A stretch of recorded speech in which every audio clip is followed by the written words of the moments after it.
Graça e paz a todos. Hoje estaremos estudando a lição número 8 do nosso último trimestre do ano de 2021. E o tema da nossa lição de hoje é A Espera do Mestre. Estaremos hoje estudando a epístola de Paulo aos Tessalonicenses, a primeira epístola que ele escreveu aos crentes da igreja de Tessalônica. A igreja de Tessalônica era uma igreja criada durante a segunda viagem missionária de Paulo. E Tessalônica era a capital da Macedônia, uma grande cidade da Grécia e também um centro cultural muito importante naqueles tempos. Abaixo da Macedônia encontrava-se a região, a província de Acaia, que constituía junto com a Macedônia um território grego. Próximo a essa cidade de Tessalônica, não muito distante dela, ficava o Monte Olimpo, considerado o Monte dos Deuses, onde estava o templo de Zeus, onde se encontravam as reuniões e as assembleias dos deuses gregos. Portanto, era uma cidade fortemente influenciada pela religiosidade pagã, que considerava os deuses gregos como aqueles que estavam acima dos poderes humanos para controlar tudo o que havia na natureza, né? Como a fertilidade do solo, as chuvas, o poder para a guerra, o poder sobre as tempestades, o poder sobre o amor, o poder sobre a sensualidade, enfim. Os deuses, cada um em suas funções, exercia poder para influenciar a história da humanidade, influenciar o homem e a própria natureza. Portanto, eram fortemente influenciados pelo paganismo, os habitantes daquela grande cidade chamada Tessalônica, ou cidade de Tessala. Paulo, vindo de Filipos e depois passando por Anfípolis, ele chegou a Tessala, a cidade de Tessalônica. E ali Paulo começou a pregar. Durante 3 sábados ele pregou na sinagoga existente naquela cidade. E ele falava aos judeus acerca do Messias que havia de vir. Falava sobre as profecias, como elas deveriam se cumprir e como elas realmente se cumpriram com a vinda de Cristo, com a chegada de Cristo, o qual deu a sua vida por amor dos homens, o amor da humanidade, fazendo-se então o cordeiro do sacrifício, o cordeiro que tira o pecado do mundo. Então essa cidade de Tessalônica recebeu a visita de Paulo, Silas e Timóteo. E os irmãos vão ver aqui que no início da carta de Tessalonicenses, esta carta escrita por Paulo, ela traz uma saudação de todos esses 3 missionários. Paulo, Silvano, que é o nome romano, né, para Silas, e Timóteo, aquele que havia se convertido em Listra ao Evangelho, que tinha se tornado realmente um ajudador de Paulo nas suas atividades. Ele escreve essa carta aos crentes de Tessalônica porque ele havia sido expulso de lá. Quando Paulo compareceu em Tessalônica e pregou na sinagoga, muitos judeus se converteram. Mas também muitos pagãos se converteram, inclusive mulheres piedosas, mulheres que acompanhavam a religiosidade de vários deuses e frequentavam tanto as sinagogas quanto aqueles templos de estudo dos deuses pagãos. E o evangelho progrediu muito lá em Tessalônica. Mas alguns judeus eles se inflamaram contra a pregação de Paulo, não admitia que houvesse chegado um Messias, que não seria um Messias terreno, que restauraria o reino político de Israel. Portanto, passaram a persegui-lo e contrataram, assim como fizeram contra Jesus, algumas falsas testemunhas que os acusaram de se dizerem pregadores de um novo rei, né, na chegada de um novo reino e de um novo rei. E esse rei era Cristo, em contraposição à figura de César. Paulo, diante daquela grande perseguição, teve que sair de Tessalônica e foi então para Atenas. E ali ficaram Silas e Timóteo, e que depois foram encontrar-se com Paulo em Atenas. Então nós vemos que Paulo, ao sair de Tessalônica, né, ele ficou muito preocupado. Será que aqueles irmãos seguirão o Evangelho na forma que nós pregamos? Será que esses irmãos permanecerão firmes e perseverantes na fé em Jesus Cristo? E as suas dúvidas se extinguiram quando Timóteo chegou falando acerca do que estava acontecendo em Tessalônica. Aquela perseguição inicial a Paulo se estendeu aos cristãos daquela igreja. Portanto, começaram a padecer perseguições por parte de judeus e também por parte das autoridades que controlavam a Pax Romana, ou seja, a lei e a ordem romana, dizendo que César era o imperador e que, portanto, não poderia haver nenhum outro rei. Então, provavelmente, sofreram grande perseguição os crentes de Tessalônica, a ponto de terem bens confiscados, conforme era costume na época, aqueles que eram considerados como sublevadores da lei e da Pax Romana, e também começaram a ser, como dizem hoje, cancelados, ou seja, espezinhados, tratados com indiferença, rejeitados pela sociedade, uma sociedade que se baseava muito exclusivamente em pensamentos de que a matéria, o corpo, que é matéria, é ruim.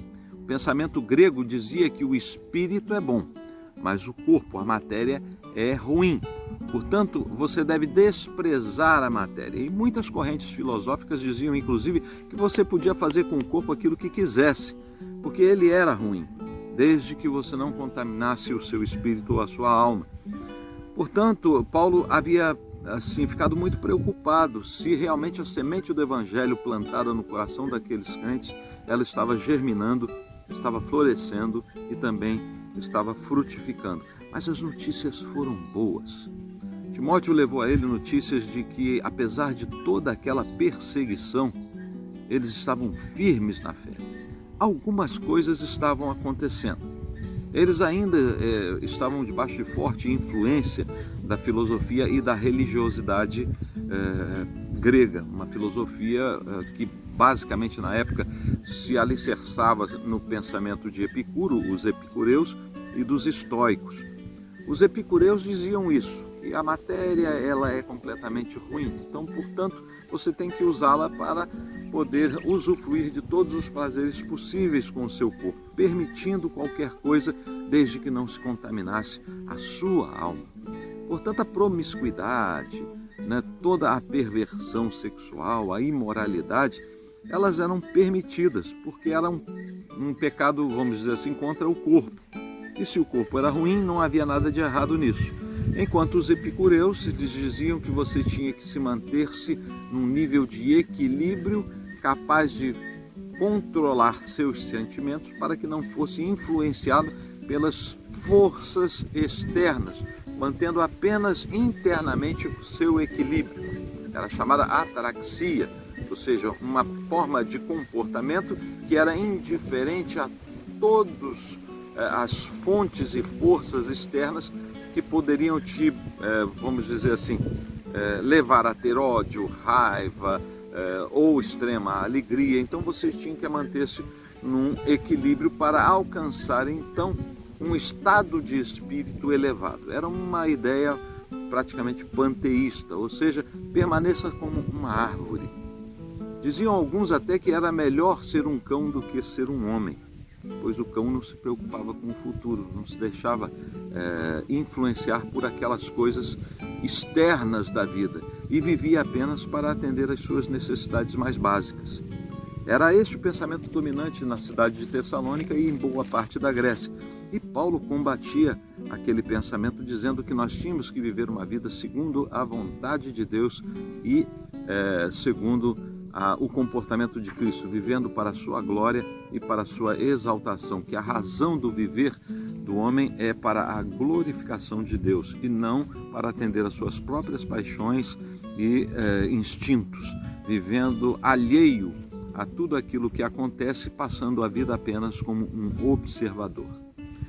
O primeiro tópico de nossa lição, ele fala sobre a liderança na igreja. Então vejamos que aquela liderança de Paulo era uma liderança exemplar. Ele dizia aos crentes de Tessalônica que ele não tentou ser pesados a ele. Era comum na Grécia todo aquele mestre, aquele ensinador, aquele filósofo, aquele professor, aquele instrutor recebesse recompensa de seus alunos, ou pelo menos dos pais de seus alunos, se porventura crianças. Era comum naquela época serem remunerados por aquela atividade de transmissão de conhecimento. Mas Paulo abnegou, inclusive, deste direito para pregar aquilo que ele achava ser muito mais caro do que qualquer salário que pudesse obter, que era a salvação da vida daqueles crentes, daquelas pessoas de Tessalônica. Portanto, ele se compara aqui a uma ama ou uma mãe e também a um pai, dizendo que ele foi como uma mãe. Uma mãe é aquela que, diante dos filhos, quando tem apenas um pão, ela reparte entre os filhos e diz a eles que não tem fome. Ou seja, abstém-se de comer para alimentar os filhos. Paulo fez assim. Então, a sua liderança com os crentes de Tessalônica seguiu o exemplo de uma mãe. Ele preferia dar o melhor aos seus filhos. E também ele se compara a um pai, que é aquele que exorta, aquele que ensina, aquele que, com às vezes até dureza, traz um ensinamento importante para os seus filhos, a fim de que eles não sejam fracos ou enfraquecidos ou susceptíveis a muitas influências, mantendo eles em um caminho de disciplina e de ordem, de forma que ele possa então exercer uma autoridade paterna daquele que instrui os seus filhos. Esta é a liderança que Paulo suscita na igreja, como quem devam ser os seus líderes, como pais e como mães aos seus filhos. O segundo ponto de nossa lição é sobre os mortos em Cristo. Aqui Paulo destaca a questão da ressurreição, uma novidade para os gregos, embora não fosse uma novidade para os judeus, porque a seita dos fariseus, ela já cria na ressurreição, embora os saduceus não crescem na ressurreição, mas os fariseus criam na ressurreição, sobretudo porque já vários profetas haviam ressuscitado mortos. Então, portanto, eles sabiam que haveria uma ressurreição dos filhos de Israel para o dia final, onde deveriam viver eternamente diante daquele que seria o seu Messias, ou Mashiach, como diz a língua hebraica. Nesse ponto da ressurreição, Paulo chama a atenção de que a ressurreição dos mortos é a esperança dos salvos. Se Jesus ressuscitou, se ele venceu a morte, portanto, a vitória que ele teve sobre a morte de seu próprio corpo, faz com que ele tenha poder para vencer a morte daqueles que lhe são caros, daqueles por quem ele entregou a própria vida. Portanto, Jesus tem o poder para ressuscitar os mortos. Ele ressuscitou a Lázaro como um pequeno exemplo daquilo que poderia fazer por toda a humanidade. E segundo as profecias, haveriam de ressuscitar os mortos, aqueles que seriam ressuscitados para serem elevados às nuvens com ele, e também ressuscitaria os mortos que sem ele morreram para o juízo eterno. Aqui Paulo cria uma situação, inclusive, de uma expectação, ou seja, de uma experiência, de uma espera dessa ressurreição, porque ela seria a grande esperança de todos os salvos de verem os seus queridos novamente. Provavelmente em Tessalônica, alguns estavam sendo perseguidos e talvez até mortos. Outros estavam morrendo por prováveis causas de inanição ou de abandono, porque não podiam sofrer, vamos dizer assim, o socorro do Estado para as suas situações de doença ou de fome ou de necessidade. Portanto, alguns crentes de Tessalônica viam seus irmãos morrerem e podiam estar perdendo a sua esperança, dizendo: morreram antes que Jesus voltasse. Mas Paulo suscita essa esperança no coração dos crentes de Tessalônica, dizendo que todos ressuscitarão. E na vinda de Cristo, quando soasse a trombeta, primeiro eles ressuscitariam, porque nós não precederíamos aqueles que dormem. Então a ressurreição é a esperança do crente. A morte não é motivo para perdermos a esperança. Perdermos os nossos queridos não é motivo para perdermos a esperança de vê-los novamente. E se queremos ver a todos, então nos cabe pregar o Evangelho para que todos venham a se salvar. O terceiro ponto de nossa lição fala exatamente sobre a volta de Cristo. E aqui Paulo diz que haverá uma sequência de eventos. Primeiro, o anjo tocará a sua trombeta, a voz do arcanjo soará, e toda a terra ouvirá esta voz. Depois, então, Jesus descerá. E Paulo explica que nós não, aqueles que estiverem vivos, digo nós porque pode ser que Jesus volte amanhã, ou hoje ainda. Então sabemos que nós não precederemos os que dormem ou aqueles que estão mortos, porque eles ressuscitarão primeiros, os que foram mortos em Cristo, salvos por Jesus Cristo, aquele que o acolheram como Senhor e Salvador de suas vidas. Esses ressuscitarão primeiro, e juntamente conosco, esses com um corpo glorificado, serão elevados aos céus, juntamente conosco, que também teremos o nosso corpo transformado para nos encontrarmos com Jesus no céu. Depois, então, virá a ressurreição daqueles que morreram sem Cristo para prestarem contas no juízo eterno. Essa sequência de eventos queria dizer àqueles crentes de Tessalônica que eles não deveriam ficar preocupados com aqueles que já morreram, porque antes que nós subíssemos aos céus e fôssemos ao encontro de Cristo, eles ressuscitariam e junto conosco subiriam em direção ao Senhor. Isso me faz lembrar aquela passagem de Atos 2, onde Jesus aparece a mais de 400 pessoas e ele sobe aos céus, é elevado aos céus. E ali dois homens celestiais, vestidos de branco, dizem: porque estáis olhando, varões galileus, aquele que vós vedes subir ao céu, também descerá da mesma forma com que vistes subir. Ou seja, será natural este retorno de Cristo. E aqui o quarto ponto fala exatamente sobre isso, o encontro com um Senhor. Paulo falava sobre isso aos Tessalonicenses, mas também os profetas já haviam falado sobre isso. E Jesus mesmo já havia nos dito como haveria de ser. Eles ensinavam essa doutrina de que Jesus haveria de voltar. E isso aconteceria de uma forma subitânea, uma forma rápida, de forma que não há como a pessoa se preparar para essa vinda, ou seja, marcar um dia e uma hora, um tempo, um momento em que ela possa estar preparada para receber esse retorno de Cristo. Aqui nós vemos que Paulo repete inclusive as palavras de Cristo, que não há vez de vos preocupar com os tempos e as eras, ou os tempos e as datas, ou a época e o momento, o tempo e o momento. Aqui Paulo dá uma definição de tempo, o tempo cronos, ou seja, dia, hora, dia da semana, hora, mês, ano, e também das épocas, se será no verão, se será no inverno, se será no futuro, num futuro distante ou num futuro próximo. Paulo usa inclusive a expressão kairos, que fala sobre um momento qualquer. Então, nós verificamos que não há como nós querermos saber exatamente quando Jesus vai voltar, porque nós não devemos viver segundo uma agenda, mas segundo a fé. Então, Paulo nos chama a atenção para repetirmos aquilo que Jesus orientou quando partiu, que nós não devemos nos preocupar com o dia e com a hora que Jesus vai voltar, mas sim como nós estamos vivendo para quando ele voltar.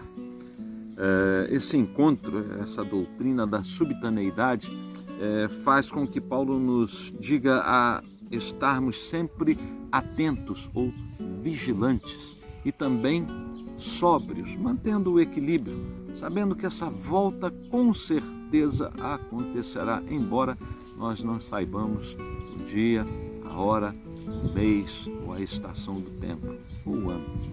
Então, portanto, esta sobriedade, essa vigilância, o estar atento é para um alerta para os tessalonicenses, porque muitos daqueles que viviam o estoicismo ou o epicurismo, estavam abandonando as suas práticas profissionais, estavam abandonando a busca do seu sustento, porque uma vez que o corpo é mau, é ruim, mesmo que ele esteja decrépito, magro, sujo, feio, doente, se Jesus voltar, isso não vai importar. Então paravam de trabalhar, inclusive, de se sustentar, aguardando a chegada de Cristo. Mas Paulo chama a atenção de que nós devemos viver de forma diligente e digna. Muitos daqueles crentes de Tessalônica já estavam vivendo às custas de outros crentes ou até de outras pessoas não crentes. Era comum naquela época o que se chamava a patronagem romana, ou seja, aqueles mais preguiçosos começavam então a chegar para os mais ricos e oferecer serviços em troca de alguma coisa, um prato de comida, um lanche, né, uma roupa ou um local para dormir. Eles faziam pequenas tarefas e em troca recebiam uma recompensa para manterem-se vivos, né, como se fossem esmolas que fossem pedir àqueles que tinham mais condições de patrocinar a sua subsistência. Mas isso era considerado indigno. Essas pessoas eram consideradas pessoas preguiçosas, que não queriam trabalhar pesado. Porque muito embora aquela cultura fosse uma cultura urbana, havia muita atividade rural em torno daquelas grandes cidades. A indústria era muito incipiente. O artesanato também prevalecia, mas todos esses serviços eram serviços braçais que exigiam muito esforço e dispêndio de energia.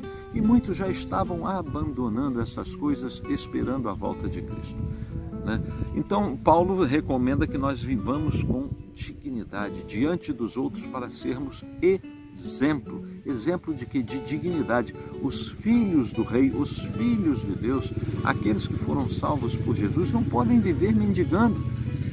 Eles devem prover os seus próprios sustentos, servindo inclusive de exemplo de dignidade para os outros, para que não falem deles como se fossem preguiçosos, displicentes, indisciplinados, pessoas descompromissadas, né? Ou seja, cidadãos que realmente não trazem nenhum benefício nem para si e nem para a sociedade.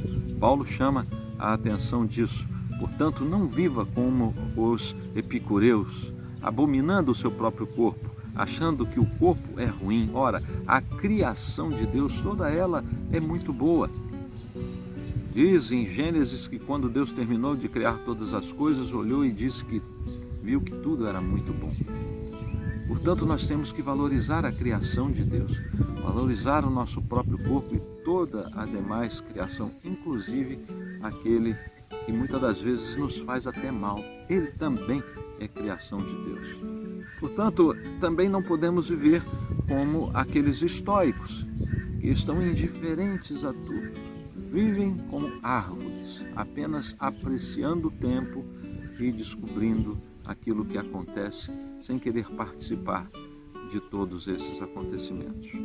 Paulo nos chama a atenção para vivermos segundo uma dignidade daqueles que aceitaram a Jesus como seu único e suficiente Salvador, que são filhos de Deus Criador, que, como Jesus disse, que trabalha e trabalha até o dia de hoje. Aquele que sustenta o cosmos, sustenta toda a criação, é aquele que controla todas as coisas, aquele que é soberano sobre todas as coisas. Ele não é inerte, não é displicente, não é indiferente, mas ele trabalha e também pede de nós também o mesmo esforço e a mesma dedicação para manter a sua criação com a dignidade com a qual foi criada e também com a preocupação de sermos adoradores que o adorem em espírito e em verdade. Então, nessa orientação paulina de que devemos estar atentos para esse encontro com o Senhor, devemos viver uma vida segundo a sua vontade. E a vontade de Deus é que nós vivamos segundo a proposta de sermos os seus mensageiros. Qual foi a função que Jesus nos incumbiu quando partiu? Ide e pregai o Evangelho a todas as nações. Portanto, a nossa pregação ela deve inicialmente não ser, como Paulo disse, apenas com palavras, com fraude, mas deve ser uma palavra, sobretudo, vivida, sobretudo encontrada como exemplo em nossas próprias vidas. Gosto muito de um ditado puritano que diz que aquilo que você faz fala tão alto que eu não consigo ouvir aquilo que você diz. A nossa vida é uma vida de ação que dirija as pessoas a olharem para Cristo. Portanto, concluindo, a igreja deve estar vigilante e mantendo-se equilibrada, sóbria, diligente, com ação exemplar, firmada nessa esperança que é o retorno de nosso Senhor e Salvador Jesus Cristo. Os tessalonicenses sofreram perseguições. Os tessalonicenses sofreram a influência da sociedade. Os tessalonicenses sofreram forte influência de sua cultura, de sua filosofia, de sua ciência. Mas eles permaneceram perseverantes diante de perseguições, diante de notícias, diante de cancelamento, diante de comportamentos, diante de ideias, diante de comprovações científicas da época, mas diante de tudo isso, nada foi o suficiente para os afastarem da sua esperança, que é a volta de Cristo, e sobretudo numa esperança de que, se porventura, embora não vermos com este corpo a volta de Cristo, veremos com um corpo ressurreto. Eu quero chamar aqui a atenção para uma coisa. Os cemitérios das cidades gregas ficavam na entrada da cidade. Portanto, os mortos eram aqueles que primeiramente viam alguém chegar na cidade. Paulo fala sobre a parousia. A parousia é um termo grego que fala sobre a chegada de um rei, a chegada de um imperador. E esse imperador, quando entrava numa cidade grega, primeiramente ele passava pelo cemitério. Isso nos exemplifica de que a vinda de Cristo fará com que, primeiramente, os mortos, os quais virem a chegada desse rei, ressuscitarão e com o corpo glorificado se unirão àqueles que ainda estiverem vivos e que terão seus corpos transformados para se unirem e se encontrarem com esse rei que chega. Que seja essa a nossa esperança, que não percamos a esperança na ressurreição, que nós tenhamos a certeza de que aqueles queridos nossos que já foram e que foram em Cristo se encontrarão conosco no retorno de Cristo. E essa esperança motiva o nosso coração e nos enche de alegria, porque sabemos que veremos os nossos queridos novamente. E também nos impulsiona para pregarmos o Evangelho e para que aqueles que são queridos e que ainda estão em nosso meio venham a se converter.